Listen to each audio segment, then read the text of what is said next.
I spent 23 years with the Federal Bureau of Investigation, the last 9 of them so deep undercover that my own file was sealed by court order, and my name appeared on a federal death certificate signed by a judge in the Southern District of New York. I have sat across a table from men who burned buildings full of people and felt nothing.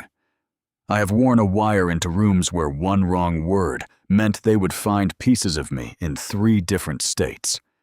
I have done things I will carry to my grave, things that were necessary, things that were legal, and things I will not discuss with anyone who has not signed the same oath I did. None of that prepared me for what I found when I came home to Newport Beach. Let me go back to the beginning because this story only makes sense if you understand what I walked away from and why. My name is James Calloway. I am 63 years old.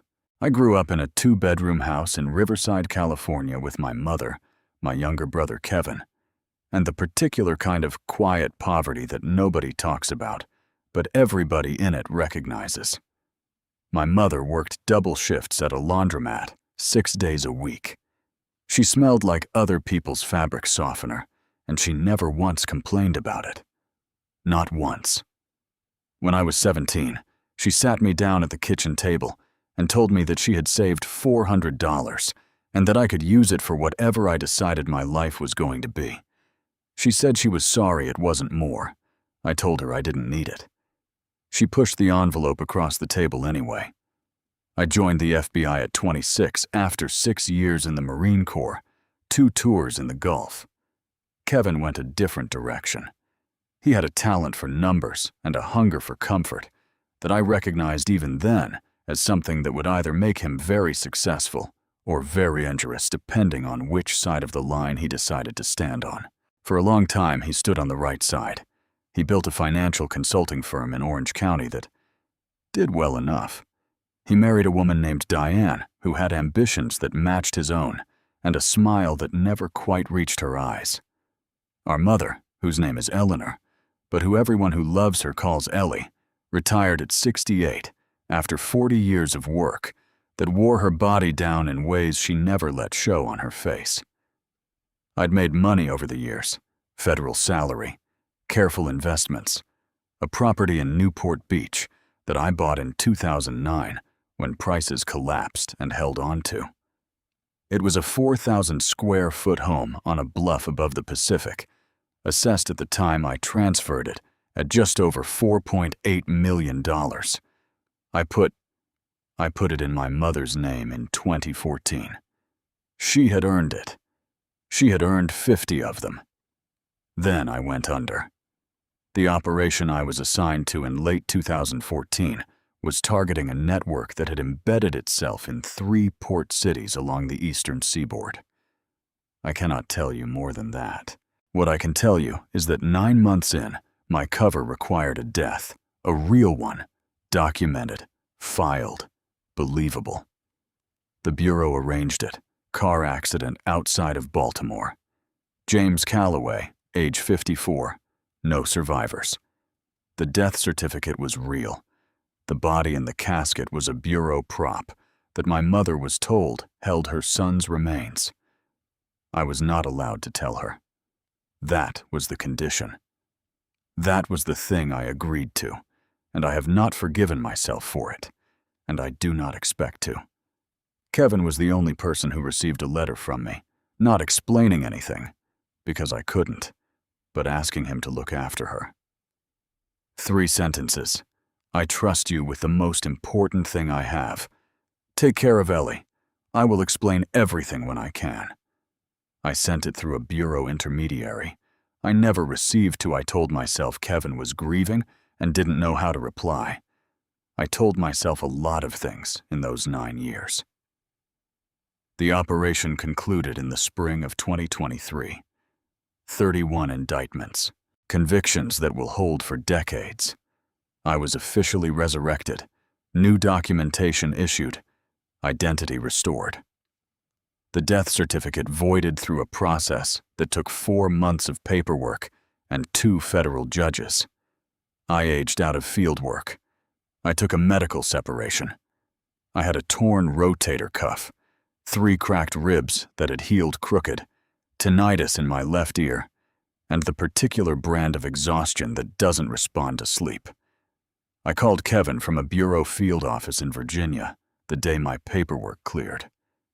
He answered on the second ring. I said his name. I said I was alive. I said I was coming home. There was a long silence on the line, long enough that I thought the call had dropped. Then he said, in a voice I had trouble placing too even, too careful, that he was glad I was okay. That was all. No questions, no relief, no anger at the years of silence. Just glad you're okay. And then he said he had a meeting to get to and that we would talk soon. I held the phone after the call ended and looked at nothing for a while. I had a rental car and no particular schedule. I drove to California. I did not call ahead again. Something in Kevin's voice had activated something in me, not paranoia. I want to be clear about that, because paranoia was an occupational hazard I had learned to distinguish from genuine signal. This was signal.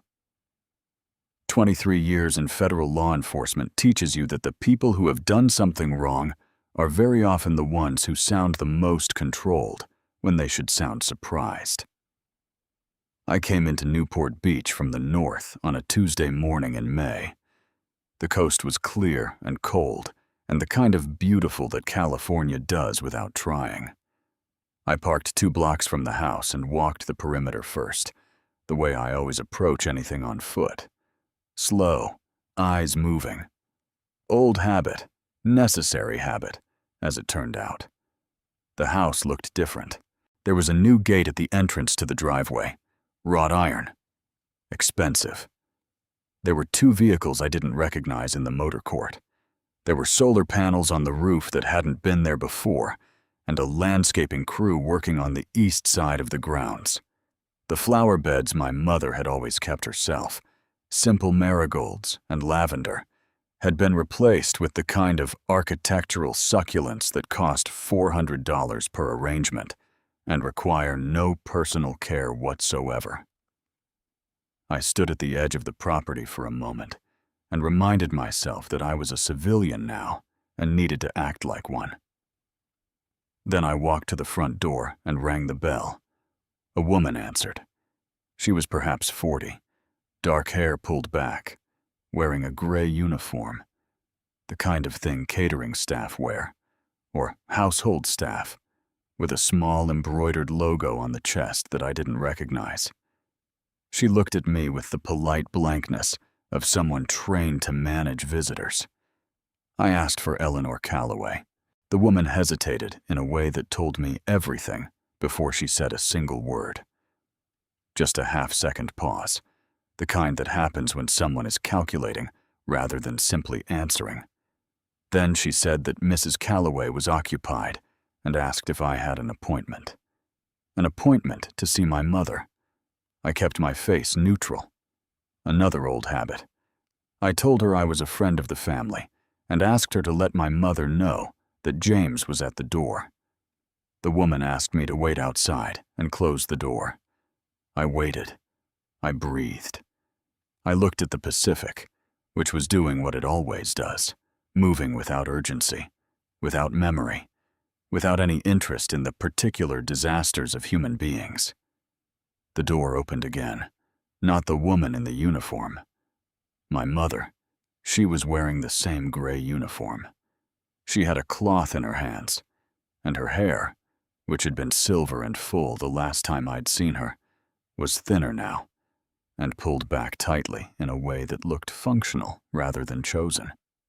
She was 78 years old, and she looked smaller than I remembered, and she looked at me with an expression of polite inquiry that I had never seen on her face before the look of a woman who has learned to be careful around strangers. She didn't know me. I want you to understand that I have maintained composure in situations specifically designed to break it. I have sat still while men discussed doing terrible things and shown nothing on my face. But standing at the door of the house I had bought for my mother, watching her look at me like I was someone she needed to be polite to, I felt something shift in my chest that I cannot describe precisely, and will not try to. I said quietly, "Mom." She blinked. Something moved behind her eyes, uncertain, like a word on the tip of a tongue. I said her name, Eleanor. Ellie. I said I was James. I said I was her son. She looked at me for a long moment, and then her eyes filled, and she reached out and touched my face with one hand, her right hand, the one with the scar on the knuckle from a laundromat accident in 1987, and she said, in a voice barely above a whisper, that she had been told I was dead. "Yes," I said. "I know I'm not." She made a sound I cannot write down, and I caught her before her knees gave. We stood in the doorway of that house for what felt like a long time. The woman in the uniform had disappeared. Somewhere inside, I could hear music, the kind that plays in the background of expensive parties. There were flowers in the entryway that I recognized as event flowers, not personal ones. There were shoes in the hall closet that were not my mother's. My mother pulled back and looked at my face with her hands on my jaw, and she was crying. And she kept saying my name, just my name, over and over, the way she used to call us in from the yard when we were children. James. James. James. I told her I needed to understand what was happening here. I needed her to talk to me, but gently, not urgently. I knew from experience that urgency frightens people who have already been frightened. Snorts too much. It took 3 conversations over 2 days to get the full picture, because she had learned to be careful, and careful had become its own kind of prison. Here is what happened in the years I was gone. Kevin and Diane had arrived at the house 14 months after I was declared dead. They came with paperwork, a trust restructuring document that my mother's own attorney, a man named Gerald, who had been her lawyer for 11 years, had apparently helped them prepare. My mother, who was 69 at the time, was grieving and confused, and had never managed her own finances in her life. Kevin told her the house needed to be managed properly now that I was gone, that there were tax implications, that it was better for everyone if the property moved into a family trust that he administered. She signed. Gerald notarized. I will come back to Gerald. Over the following years, Kevin and Diane moved into the house. First, they said, temporarily, while their own condo was being renovated. Then the renovation extended. Then there was talk of the difficulty of the market and the convenience of the arrangement. My mother's bedroom, the large one on the 2nd floor with the view of the water that I had specifically designed around her comfort, became Kevin and Diane's primary suite. My mother was moved to a smaller room on the ground floor near the kitchen. Near, I would eventually understand, because she was expected to be near the kitchen. The household ran events, corporate gatherings, charity galas, private dinners. Kevin had apparently positioned the property as a premium event venue with a catering company operated by Diane's sister, my mother, who was healthy and capable and had never been the kind of woman who sat still, had been incorporated into the household operation not as the owner of the house, but as the help, setting tables, polishing silver, serving drinks at events that were held in the home. She had been told, in so many small ways, over so many months, was no longer really hers. She had a room, she had meals, she was not chained to anything. This was the part that I knew would be the hardest to prosecute, and the easiest to explain away that it had happened through accumulation, through 100 small compressions, through the particular cruelty of people who understood that you don't need to lock a door if you've convinced someone they have nowhere else to go. My mother told me, in a voice she kept very steady, that she had not had access to her own bank account in 4 years, that Kevin had told her it was being managed, that she received a weekly amount. She said the word allowance with a flatness that told me she was still angry about it, and had learned to hide the anger for recital expenses, that the amount was $60 per week. Let me tell you about the property tax records I pulled on my phone that evening, sitting in my rental car 2 blocks from the house. The assessed value had risen to $5.4 million. The trust Kevin administered had taken out a home equity line of credit against the property in $21.2 million. There was a second refinancing in 2022. The mortgage payments were being made, technically, from a business account tied to the event venue. The event venue was profitable. My mother saw none of it. I sat in the car until I was certain about what I was going to do and what I was not going to do. What I was not going to do was walk back into that house and confront my brother, which was everything in me that was not rational wanted. I have been in rooms with actual criminals, and I have maintained the discipline to let the law do what I was not allowed to do myself. I extended that discipline now. I breathed. I looked at the ocean. I made 3 phone calls. The first was to a woman named Patricia Shue, who had been the sharpest forensic accountant I'd ever worked with at the Bureau. She was retired now, consulting, and she owed me a professional debt from a case in 2011 that we had agreed never to discuss in detail. I told her I needed a full financial reconstruction on a family trust and 2 associated business entities, and I needed it quiet. She asked how quickly. I said, as quickly as you can.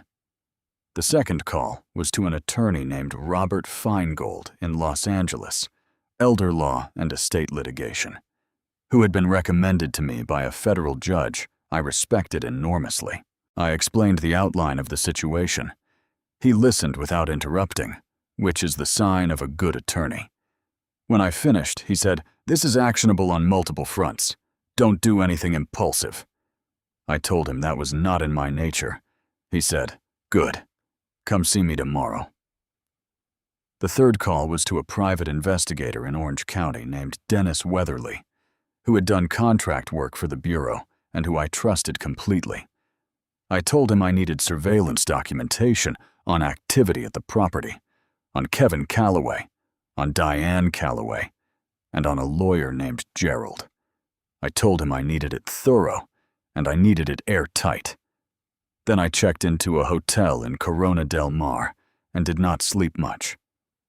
I want to tell you about the cabin I found when I eventually saw him face to face because it matters to understand who he had become.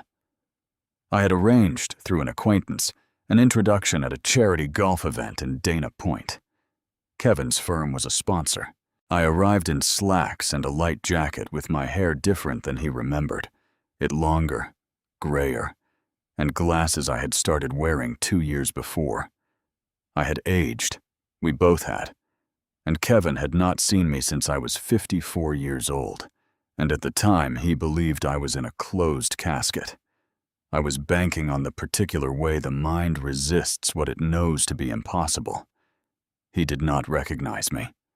I watched him work the room for 20 minutes before I approached. He had the energy of a man who had successfully separated himself from any accountability he once felt. He laughed easily. He touched people's arms when he talked to them. He wore a watch that I looked up later and found retailed at $14,000. I introduced myself with a different name, James Harlan, a name I had used before, and that created no internal awkwardness when I responded to it. I said I was interested in wealth management services and that I'd heard good things. Firm, we shook hands. He looked me in the eye and felt nothing. No recognition, no alarm, just the practiced warmth of a man who wanted my business. We had a 45-minute conversation. He was polished and persuasive, and I took notes on everything he said about the services his firm provided, particularly the estate and trust management side.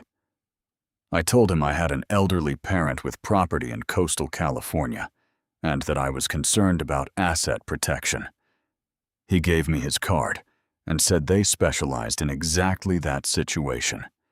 He said it with a straight face. He said it looking me in the eye. I drove back to the hotel and sat in the parking structure for a while. I had been in situations before where I felt the cold, specific anger of a man who has been trained to suppress it. I knew what to do with it. I ran through it the way you run through a physical pain into it, not away from it, until you reach the other side where it becomes information rather than impulse. What I knew when I came out the other side was that Kevin was not sloppy. He was confident. That confidence meant he had covered his tracks in ways that required professional excavation, and that he did not believe anything was coming for him. Good. Confidence makes people careless in ways that fear does not. Patricia called me 4 days later. She had done a preliminary review of everything that was publicly accessible. The trust documents, the business registrations, the property records, the equity lines. She said there were irregularities in the way the trust had been established that would not survive scrutiny. She said the attorney who prepared the documents, Gerald, had a disciplinary record with the California State Bar that included a prior finding of undue influence in an elder estate matter. She said the equity lines appeared to have been used to capitalize the event business, which was a potential breach of the trust's stated purpose. She said she wanted another week to go deeper. I told her to take whatever she needed. Dennis called on day 6. He had documentation of the household arrangements. He had photos of my mother performing household labor at a private event on the property. Not something I had asked him to look for, but something he had documented because he understood context.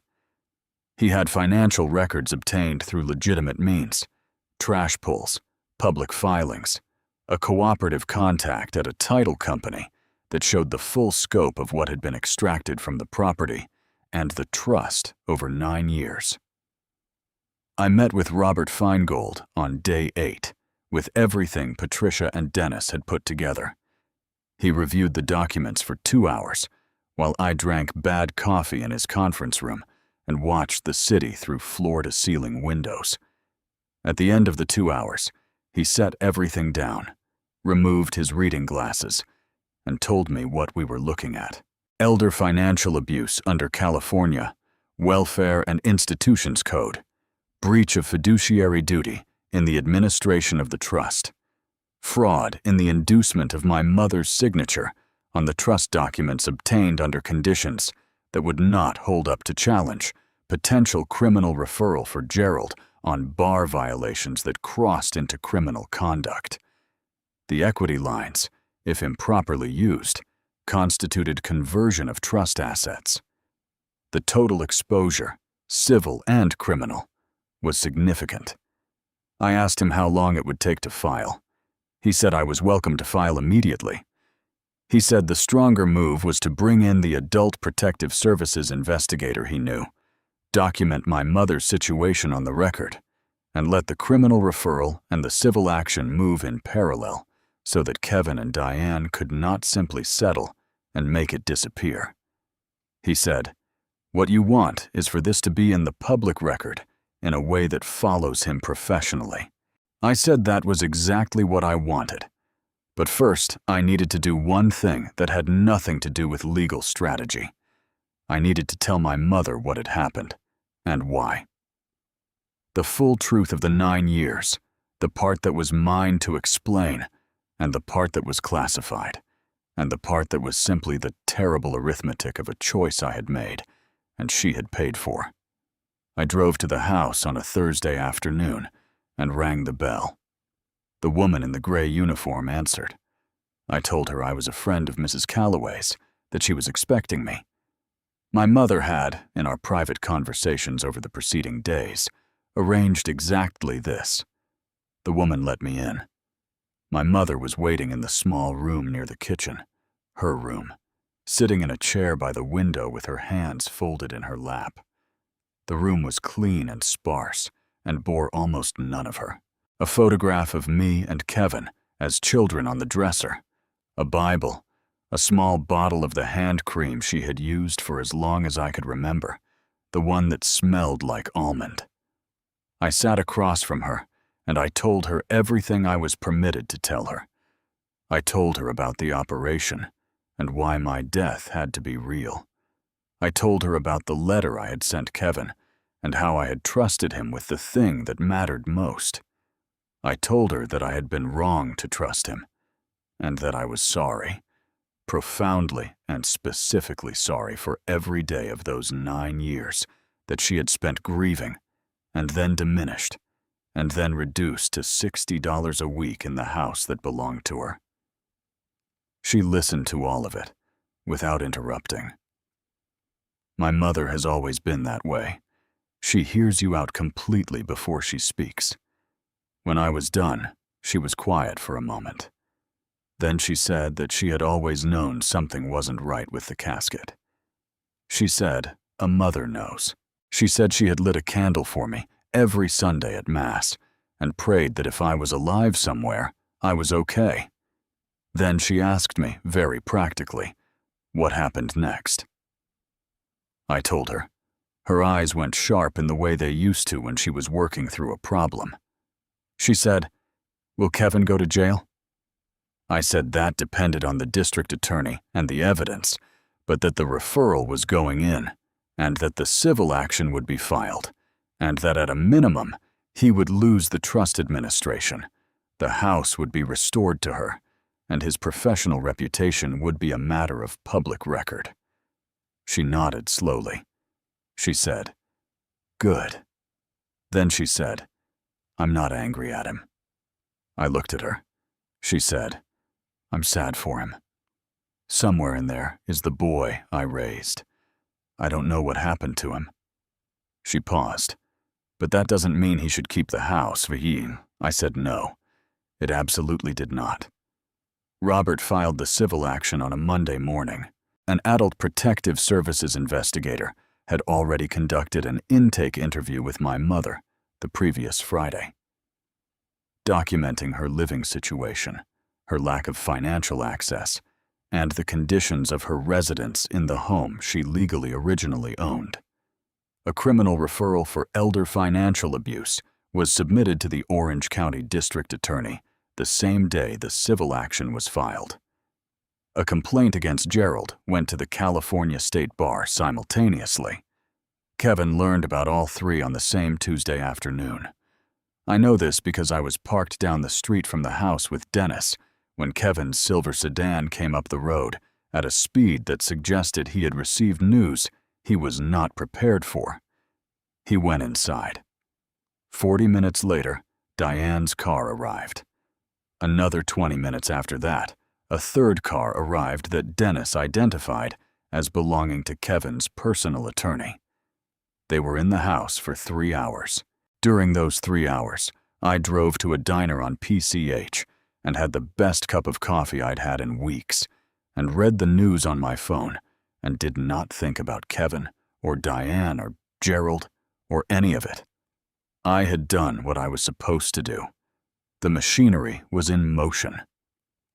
That is the thing about the law when it is applied with precision patience. It does not hurry, but it does not stop.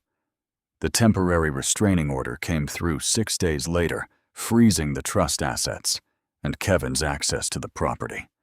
My mother was formally recognized as the aggrieved party and assigned an independent trustee to manage her affairs pending resolution.